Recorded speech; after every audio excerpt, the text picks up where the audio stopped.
Viewers అందరికీ ఒక చిన్న రిక్వెస్ట్, సబ్స్క్రైబ్ చేసుకునే వీడియోలు అయితే చూడండి. సో కొంచెం సబ్స్క్రైబ్ చేసుకోండి. అలాగే వీడియోస్ నచ్చితే కనుక ఖచ్చితంగా లైక్ అయితే చేయండి. దానిపైన మీ అభిప్రాయాలను అయితే కామెంట్ల రూపంలో తెలియజేస్తారని ఆశిస్తున్నాను. నమస్తే, వెల్కమ్ టు మన లోకల్ ఫార్మర్. నేను సతీష్. ఈ రోజు ఈ వీడియోలో కూరగాయల సాగు చేసినటువంటి రైతు సత్యరెడ్డి గారు ఆయనతో మాట్లాడదాం. ప్రస్తుతం మనం ఉన్నటువంటి ఈ ఏరియా వచ్చేసి నల్గొండ జిల్లా చిట్యాల మండలం, చిట్యాల మున్సిపల్ ఉన్నటువంటి రాళ్ళ వ్యవసాయ క్షేత్రం. సత్యరెడ్డి గారు అంటూ మాట్లాడదాం. నమస్తే అండి. ఎప్పటి నుంచి చేస్తారు మీరు? 75 రోజులు స్టార్ట్ చేసి జనరల్ ఎన్ని రోజులు ఉంటుంది పంటకాలం? 70 అంటే 45 నుంచి 50 రోజుల మధ్య స్టార్ట్ అయింది. సుమారు ఇప్పుడు ఒక 1 మంత్ అవుతుంది కటింగ్ కాబట్టి ఇంకొక 2 నెలల వరకు పంట వచ్చింది. మీరు చాలా సంవత్సరాల నుంచి కూడా కూరగాయల సాగులో ఉన్నారు. సుమారు ఒక 20 సంవత్సరాల నుంచి చేస్తున్నాం. అంత ముందు చేసేది, కాకపోతే ఇట్లా ఈ మల్చింగ్ పేపర్ డ్రిప్ లేకుండా మా నాన్న కాలం నుంచి ఏమైనా దున్నటం, కాలువల ద్వారా నీళ్ళు పారేయటం, డ్రిప్ లేకుండా అట్లా ఉండేవి. కానీ కొద్దిగా మారుతున్న టెక్నాలజీని బట్టి ఇప్పుడు డ్రిప్ వచ్చింది. డ్రిప్ తర్వాత మల్చింగ్ వచ్చింది. మల్చింగ్ తర్వాత పెండాల్సి వచ్చినాయి.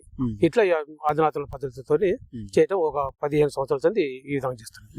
సో మనం ప్రస్తుతం మీరు చూస్తున్నటువంటి సాగులో ఎట్లాంటి జాగ్రత్తలు తీసుకుంటారు? ఎట్లా అంటే విత్తనం అంటే మొక్క తెచ్చుకునే కంచె కానీ విత్తనం విత్తుకునే దగ్గర నుంచి ఎట్లా? ఫస్ట్ భూమిలో పసుల పంట పోసుకుంటాం. పసుల పంట కానీ గొర్రెల పంట ఏ దొరికితే అందులో పోసుకున్న తర్వాత కల్టివేషన్ చేస్తాం. చేసి డ్రిప్ వేస్తాం. డ్రిప్ వేసిన తర్వాత మల్చింగ్ పేపర్ వేస్తాం.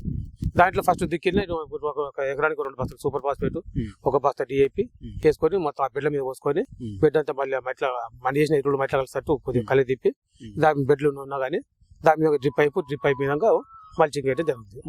జరిగిన తర్వాత దాంట్లో సీడ్ వేస్తాం. ఇక సీడ్ వేసి రోజు డ్రిప్ అంటేనే నీళ్లు రోజు ఇవ్వటం కంటిన్యూ.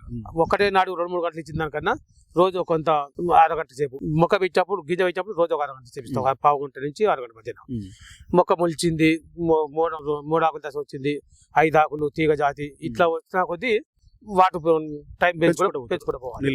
ఇప్పుడు ప్రజెంట్ కాయ మీద ఉన్నది కాబట్టి ఇప్పుడు వానకాలం కాబట్టి రోజు 1 గంట సేపు సరిపోతుంది. కానీ నాకు గంట కూడా వెళ్తలేవు నీళ్ళు. ఇప్పుడు రోజు ఒక అరగంట సేపు అయితే అరగంట వరకే వస్తున్నాయి నీళ్లు.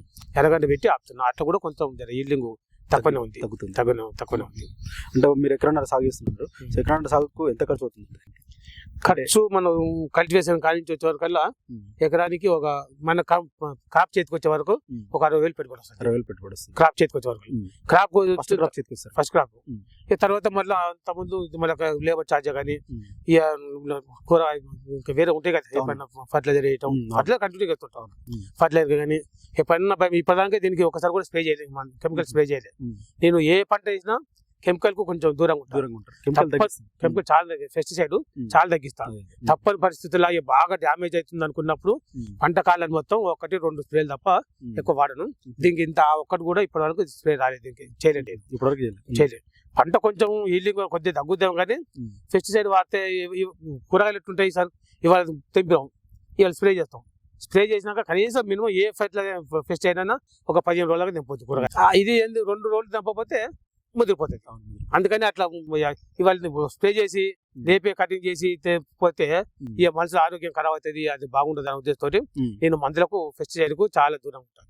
కాకపోతే మొక్క పెరుగుదలకు బాగా తోడ్పడతాం.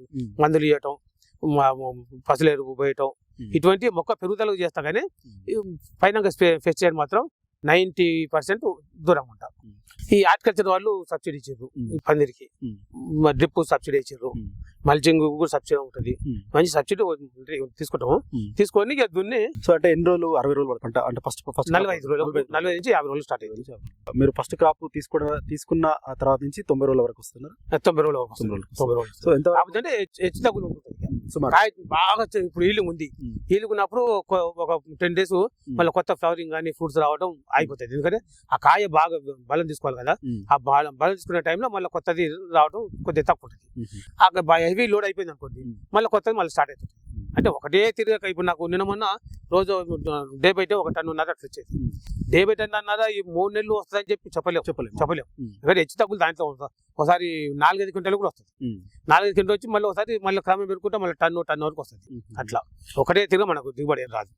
అంటే నాటుకున్న దగ్గర నుంచి ఎట్లా ఎంత స్పేస్ తోటి నాటుకుంటారండి?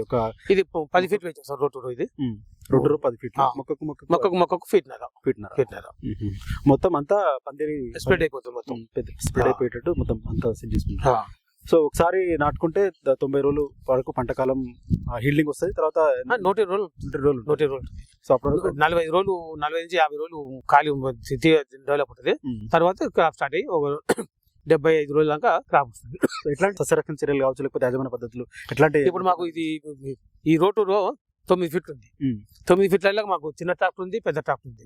ఆ రెండు ఏది పాసిబుల్ అయితే అది దాంతోనే మొక్క పెట్టి తీగ బాయించి పిందెలు స్టార్ట్ అయ్యేంత వరకు కూడా తిందంగా హార్వెస్ట్ చేస్తాం, కలుపుతాం. ఏమన్నా పై మీద పేపర్ మీద కానీ సైడ్లకే ఉంటే లేబర్ పెట్టి కలిపి తీపిస్తాం. సో ఎక్కువ లేబర్ తోటి ఎక్కువ పని ఉండదు, లేబర్ తో తక్కువ పని. ఇక్కడ మధ్యన కల్టివేషన్ చేసేంత గ్యాప్ ఉన్నది కాబట్టి ట్రాక్టర్తోనే కల్టివేషన్ చేస్తాం. అట్లా కొంత ఖర్చు తక్కువ ఉంటుంది, తొందరగా అనుకున్న టైం చేయగలుగుతాం. అదే లేబర్ చేయాలంటే ఎంత చేయాలంటే ఒక రోజు ఒక 7 మందిని పెట్టినా ఒక వారం 10 రోజులు పడుతుంది. అదే ట్రాక్టర్ తో చేస్తే ఒకటే 4-5 గంటలు అయిపోతుంది. మిస్ అయిందంటే 2 మనిషి పెట్టేస్తే మొత్తం సరిపోతుంది. మల్చింగ్ తో ఈ పంట అయిపోయిన తర్వాత నెక్స్ట్ పంట కూడా కంటిన్యూ అయ్యేటట్టు ఉంటుందా? ఎట్లా లేదండి, మల్చింగ్ ఇప్పుడు ఏ క్రాప్ ఇక్కడ ఇది 90-120 రోజులు ఉంటుంది కాబట్టి అప్పుడు ఒకవేళ మల్చింగ్ కుక్కలు దొక్కటం అటువంటి చిరిగిపోతుంది. అందుకని నేను మార్చేస్తాను. అదే తీసేసి మళ్ళీ కొత్తగా మళ్ళీ ఇప్పుడు ఇది ఉంది కదా, ఇది అయిపోయిన తర్వాత నేను అది జన్మేసి ఒక 45 రోజుల తర్వాత మళ్ళీ దాన్ని దున్ని తర్వాత మళ్ళీ బీర. అంటే మీరు పంటలు ప్రతి సంవత్సరం ఏ మార్కెట్ లో ఏ పంటకు డిమాండ్ ఉంటుందో చూసి చేసుకుంటారా? మాక్సిమం అట్లా చూసి చేసుకుంటాం. 90% అట్లుంటాయి. ఓసారి 10% మనం అనుకున్నట్టు కూడా మార్కెట్ చెప్పలేము, రేట్ల కాడ నార్మల్ కావచ్చు. మాక్సిమం అయితే మేము ఏప్రిల్ 15 నుంచి మే 15 మధ్యనే చేసుకుంటాం. ఒక 80% వరకు రేట్ ఉండే ఛాన్స్ ఉంటాం. మళ్ళీ సెప్టెంబర్ నుంచి అక్టోబర్ మధ్యన మళ్ళీ ప్లాన్ చేసుకుంటే అప్పుడు కూడా కొద్దిగా రేట్ వచ్చే ఛాన్స్ ఉంటుంది. అంటే మీరు 20 సంవత్సరాల నుంచి కూడా కూరగాయల సాగులో మేజర్ ఉన్నారు. మేజర్ కూరగాయలు. అంటే మీరు ప్రతి సంవత్సరం ఏ నెలల్లో ఏ పంటలకు మార్కెట్ లో డిమాండ్ ఉంటుంది అనేది మీకు కంప్లీట్ గా ఉంటుంది. సో మీరు ప్రధానంగా దాన్ని బట్టి తీసుకుంటూ పోతాం. ఓసారి మన అనుకూల పరిస్థితులు మన బాగా మార్కెట్ లో ఎత్తుంటే కొంచెం రేట్ల కాడ కొంచెం ఎందుకు పోయినసారి ఈ టైంలో 20 రూపాయలు కేజీ సొరకాయ మీద, ఈ టైం 10 రూపాయలు అమ్ముతున్నాం. ఇప్పుడు 10 రూపాయలు ఇప్పుడు ఈ సంవత్సరం అమ్మినా. గత 7 సంవత్సరాల సంది 20 రూపాయలు అమ్ముకుని వచ్చినాం. కానీ ఈ సంవత్సరం మాత్రం 10 రూపాయలు. అంటే ఎప్పుడైనా ఇదే డిమాండ్ ఉంటుంది, కానీ ఈ సంవత్సరం లేదు డిమాండ్. సో అయితే మీకు ఎంత దిగుబడి వస్తుంది అనుకుంటారు మొత్తం దీని పంట కాలంలో? ఒక ఎకరానికి నాకు తెలిసి ఒక 60 నుంచి 70 టన్నుల దానికి వస్తుంది. మీరు ప్రతి సంవత్సరం చూస్తున్నారు? 60 నుంచి 70 టన్నులు ఈజీ వస్తుంది. మాకు రోజు 1.5 టన్ను వస్తుంది. అది 1 టన్ను అంటే ఎక్కడ మార్కెట్ చేస్తారు మీరు? ఇక కొంచెం కావాలంటే చిట్టాలు చేస్తాం. ఇక అంటే అన్ని మార్కెట్ చూసుకోవాలి కదా. ఇప్పుడు మొత్తం హైదరాబాద్ పోతాం అంటే మనం స్టార్టింగ్ లా కొద్దిగా వెళ్తాయి. కొద్దిగా అయితే ఒక క్వింటాల్ 2 క్వింటాల్ 3 క్వింటాల్ వచ్చు. 3 క్వింటాల్ హైదరాబాద్ పోలేం కదా. లాస్ట్ స్టేజ్ లో కూడా తగ్గుద్ది. అందుకనే తక్కువ ఉన్నప్పుడు ఎక్కువ ఉన్నప్పుడు మా హైదరాబాద్ పోతారు మాకు వేస్తలేదు అని చెప్పి కొద్దిగా లోకల్లో ఉంటుంది కాబట్టి ఇక వీళ్ళకి కూడా కొద్దిగా కనిపెట్టుకుంటూ వీళ్ళకి కొంత వేసుకుంటూ హైదరాబాద్ పోతాం. ఈ చిట్యాల మార్కెట్ కొంతేస్తాం, చౌడపల్లి కొంతేస్తాం. హైదరాబాద్ పోయి మన ఎన్టీఆర్ మార్కెట్, మాదనపేట మార్కెట్ కు పంపిస్తుంటాం. మార్కెటింగ్ కూడా మీకు ఇబ్బంది లేదు? మార్కెట్ ఇబ్బంది, మాకు హైవే రోడ్ ఉంది కాబట్టి ఏ రాత్రి ఏ పగలైనా కొంబ కూర్చొని మాకు రోడ్లకి ఇబ్బంది లేదు. మా ఇక్కడ నుంచి రోడ్ మీద పోవటం ఇబ్బంది లేదు. ఈ రోడ్ మీద అంటే హైవే కాబట్టి మాకు ఈ జర్నీకి మాకు ప్రాబ్లం లేదు. మంచిగా అనుకూలంగా ఉంది. ఏ రకం వేసుకున్నారు మీరు? ఇంతకుముందు మైకో కంపెనీ వర్క్ చేసేది. ఇక పోయినసారి ఇది కూడా చూద్దాం ఒకసారి అని చెప్పి ఇక కొద్దిగా ఇదే కదా అని చెప్పి ఈ కంపెనీ మేము ఇప్పుడు. అంటే మీరు అనుకున్నంత ఈల్డింగ్ వస్తుంది దానికి వస్తుంది. జనరల్ గా ఇట్లాంటి కూరగాయల పంటల వైపు వెళ్ళాలనుకున్న రైతులకు రెగ్యులర్ గా ప్రతిసారి ఎక్కువ మంది అవర్చేనో పత్తి అవి వేసుకుంటారు. సో అట్లాంటి వాళ్ళకి మీరు ఎట్లాంటి సలహాలు ఇస్తారు? మీరు ఇన్నేళ్ళ అనుభవం ఉంది కాబట్టి దగ్గర ఉండి సొంతంగా చేసుకునే వాళ్ళకు కూరగాయలు బాగుంటది. కొంతమందికి అదే సజెస్ట్ ఇస్తా, కానీ ఇక కొంతమంది ఓపిక లేక మేము చేయలేము ఇది డైలీ అనుకుంటే వాళ్ళకు ఇక వాళ్ళు కామన్ గా ఏదో ఒకసారి పత్తి వేసినామా ఊరేసినామా అయిపోయింది అన్నట్టు. కానీ రెగ్యులర్ గా దగ్గర ఉండి కష్టపడే వాళ్ళకు చాలా లాభదాయకమైన కూరగాయల పంట. ఎంత కూరగాయలు ఒకటే కాకుండా ఏ కూరగాయలు సీజన్ బట్టి కూరగాయలు వేసుకుని అంతే కదా. సో మీరు జనరల్ గా ప్రతిసారి ఎన్ని రకాల కూరగాయలు వేసుకుంటారు మీరు? పోయినసారి ఈ టైంలో నాకు దోస ఉండేది, కాకర, బీర, సోర, ఈ టమాటా, వంకాయ, 6 రకాల కూరగాయలు. ఈ టైం ఇది ఒకటే అయిపోయింది. అన్ని మిగతా అన్ని ఖాళీగా ఉన్నాయి. సో వాటర్ అందుబాటులో లేక ఖాళీగా ఉన్నాయి. ఇప్పుడు కొంచెం మొన్న వర్షం పడుతుంది కొద్దిగా మాకు, దాని గురించి కొంచెం జీవిగంజి పోసినట్టు అయ్యి పడుతుండొచ్చు, కొద్దిగా గ్రౌండ్ వాటర్ పెరుగుతుంది అనుకుని ఇవాళ టమాటా కొద్దిగా సీడ్ తెప్పిస్తున్నా. రేపు నారిపోస్తుంది. ఇక నారిపోసి మళ్ళీ ఈ సెప్టెంబర్ వచ్చింది కదా, ఈ రెండో పంటకు మీ సెప్టెంబర్ నుంచి అక్టోబర్ మధ్య ప్లాన్ చేసుకుంటాం కాబట్టి ఇక ఇప్పటి నుంచి మళ్ళీ రెండో పంటకు ప్లాన్ చేసుకుంటాం. మీ ఎంత దిగుబడి, ఎంత ఆదాయం వస్తుంది మీకు ఎకరం ఇప్పటివరకు? ఇది ఎంత లేదన్నా తక్కువలో 3 లక్షలు వస్తుంది మాకు ఎకరానికి. ఎంత 120 రోజుల పంటకాలం? 120 రోజుల పంటకాలంలో అంటే పెట్టుబడి ఎంత ఉంది? పెట్టుబడి పోదు, 3 లక్షలు. కానీ అట్లా అని చెప్పి ప్రతి సంవత్సరం కూడా అట్లా రావడానికి లేదు. ఎందుకంటే మార్కెట్ లో పంట కూడా వాతావరణం కూడా కలిసి రాకపోవచ్చు. మన మేనేజ్మెంట్ మనం కూడా ఏదన్నా ఇప్పుడు మనం చేస్తున్నాం అనుకోని కారణం వల్ల మనం ఇక్కడ రెగ్యులర్ గా మనం టైం స్పెండ్ చేయలేదు, వేరే అనుకోకుండా ఇక్కడ పోవాల్సి వచ్చింది అని ఇబ్బందులు జరిగినాయి. అటువంటిప్పుడు హెచ్చు తగులుతాయి. ఎంత హెచ్చు తగులుతా కానీ మినిమం 50,000 కానీ తప్పదు అదే 50,000 నుంచి 3 లక్షల వరకు ఖచ్చితంగా మధ్యన. ఇక 3 లక్షల కన్నా ఎక్కువ ఎక్స్పెక్ట్ రావచ్చు ఒకసారి, కానీ ఎక్స్పెక్ట్ మార్కెట్ డిమాండ్ బట్టి వేరే వేరే కారణాలన్నీ అన్ని ఉంటాయి కాబట్టి ఓసారి అంతా చేసినా కానీ ఆ చీడపిల్లకి కానీ ఫెస్టివల్ తట్టుకోలేకపోవచ్చు ఒకసారి, అట్లా ఉంటది. అందుకే తక్కువలో 50,000, ఎక్కువలో 3 లక్షలు. ఈ మధ్యన మనకు ఎంతైనా రావచ్చు. 4 నెలల కాలం. 4 నెలల కాలం. జనరల్ ఎట్లాంటి చీడపిల్లలు ఏమైనా వస్తే ఆశిస్తాయి వీటిపైన? ఇవి వస్తాయి. ఇప్పుడు పురుగు, మన కాయదొచ్చి పురుగు వస్తుంది, ఇప్పుడు సోర కాకర బీర ఉంది, బూటి తెగులు వస్తుంది, వైరస్ వస్తుంది, ఉంటాయి. ఇట్లాంటి వాటికి మన పెస్టిసైడ్స్ వాడుకోవాల్సి వస్తుంది. ఇక తప్పని పరిస్థితుల్లో బాగా డ్యామేజ్ అవుతాయి అనుకున్నప్పుడు చేయాలి, తప్పదు కదా. కొంతనన్నా మనం పెట్టుబడి పోను కనీసం 50,000 లక్షలు తీసుకోవాలి కదా, ఆ టైంలో కొద్దిగా చేయక తప్పదు. కానీ నేను అట్లా కూడా చాలా తక్కువ, పెస్టిసైడ్ అంటేనే చాలా దూరంగా ఉంటా. ఇక పంట కాలాన్ని మొత్తం మాక్సిమం 1, 2, ఇక 3వది అంటే ఇప్పుడు 99% రాదు, అట్లా ఉంటుంది. సో అయితే మీరు మొక్క బలంగా పెంచుతారు. మొక్క బలంగా పెంచితే కొద్ది పెస్టిసైడ్ పురుగైనా వచ్చినా ఎక్కువ ఉంటుంది కాబట్టి మనం దాకా మంచి యాక్టివ్ గా మనం ఉంటే సర్ది దగ్గు ఎట్లా వచ్చినా జ్వరం వచ్చినా తట్టుకుని చేసుకుంటూ పోతాం కదా. మొక్క కూడా అంతే. ఈ సాగు విషయంలో ఇంకెట్లా జాగ్రత్తలు తీసుకుంటాం? మొక్క పెడతాం, ఏమన్నా మొలిచి రీప్లేస్మెంట్ అక్కడక్కడ జన్మేసం రావు, దాని కాడ ఏమంటే ఒక వారం రోజులు గ్యాప్ తోనే రీప్లేస్మెంట్ పెట్టుకోవాలి.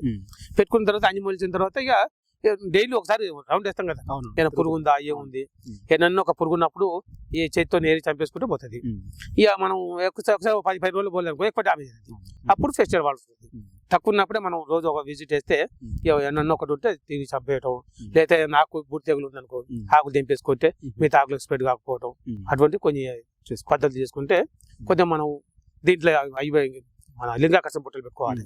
పెట్టుకుంటే అటువంటి పెట్టలేదు, కానీ అటువంటి పెట్టుకుంటే ఇంకా మనం పెస్టిసైడ్ కు ఇంకా దూరంగా ఉన్న వాళ్ళు అవుతాం. ఏ నెలలో నాటుకుంటారు మీరు? ఏ నెలలో? మంత్ అదే సార్, ఏప్రిల్ నుంచి మే 15 మధ్యన. నాకు నీళ్ళు లేవు కాబట్టి నేను జూన్ లో నాటేది. అక్టోబర్ వరకు వస్తుంది. అక్టోబర్ దాకా సెప్టెంబర్ కదా, అక్టోబర్ దాకా వస్తుంది. సో ఓవరాల్ ఒక ఎకరంలో 60 నుంచి 70 టన్నుల వరకు దిగుబడి తీసుకోవచ్చు. 60 నుంచి 70 టన్నులు తీసుకోవచ్చు. సో ఎవరైనా కొత్తగా కూరగాయల సాగు వైపు మిమ్మల్ని ఆదర్శంగా తీసుకుని మీలాంటి వాళ్ళని చాలా మంది వస్తారు. చాలా మంది వస్తారు, ఫోన్ కూడా చేస్తుంటారు. ఎవరు ఫోన్ చేసినా సాయంత్రం అయిన తర్వాత నేను చేయమని చెప్తా. డే టైం ఇప్పుడు మీరు వచ్చే నాకు ఒక హాఫ్ అవర్ మీకే టైం కేటాయించలేకపోయినాను కాబట్టి సాయంత్రం అయితే 7 తర్వాత చికెన్ అవుతుంది, ఏం పని చేసుకోలేదు, ఇంటికి పోతాం. అప్పుడు నిమ్మలం ఫ్రీగా ఉంటాం కాబట్టి ఎంతసేపు అయినా వాళ్ళకు టైం స్పెండ్ చేసి సూచనలు సలహాలు నాకు తెలిసిన కాడికి మా అనుభవం వరకు ఇవ్వగలుగుతాం. Thank you sir. సో ఇది రైతు సత్యరెడ్డి గారు చెప్తున్నటువంటి అనుభవం. ప్రతి దాదాపు 20 సంవత్సరాల నుంచి కూడా ప్రతి సంవత్సరం కూడా కూరగాయల సాగు అయితే చేస్తుంటారు. ఏ నెలలలో అంటే మార్కెట్లో డిమాండ్కి అనుగుణంగా కూడా ఎట్లాంటి పంటలు సాగు చేస్తే మార్కెట్లో కొంత డిమాండ్ ఉంటుంది, రైతు కొంత ఆదాయం కూడా వచ్చేటువంటి అవకాశం ఎక్కువ పర్సెంటేజ్ ఉంటుందో ఆ నెలలో కూడా వాళ్ళు కూరగాయల సాగు అయితే చేస్తున్నారు. సో ప్రస్తుతం వారికి నీటి సదుపాయం ఎక్కువ లేకపోవడం వల్ల ఎకరంన్నరలో సొర సాగు చేస్తున్నారు. అది బీమాకు సంబంధించినటువంటి సీడ్ వేసినట్టు కూడా వాళ్ళు చెప్తున్నారు. సో దీంతో దిగుబడి కూడా బాగానే వస్తుందని చెప్పి చెప్తున్నటువంటి పరిస్థితి ఉంది. దీని పంటకాలం 4 నెలల పాటు కూడా ఉంటుందని చెప్తున్నారు. సో దీంట్లో 50,000 నుంచి కూడా 3 లక్షల వరకు కూడా ఆదాయం వచ్చేటువంటి అవకాశం ఉంటుందని చెప్పి కూడా ప్రస్తుతం చెప్తున్నారు. ఒక ఎకరంలో 60 నుంచి 70 టన్నుల వరకు కూడా దిగుబడి వస్తుందని చెప్పి సత్యరెడ్డి గారు చెప్తున్నారు.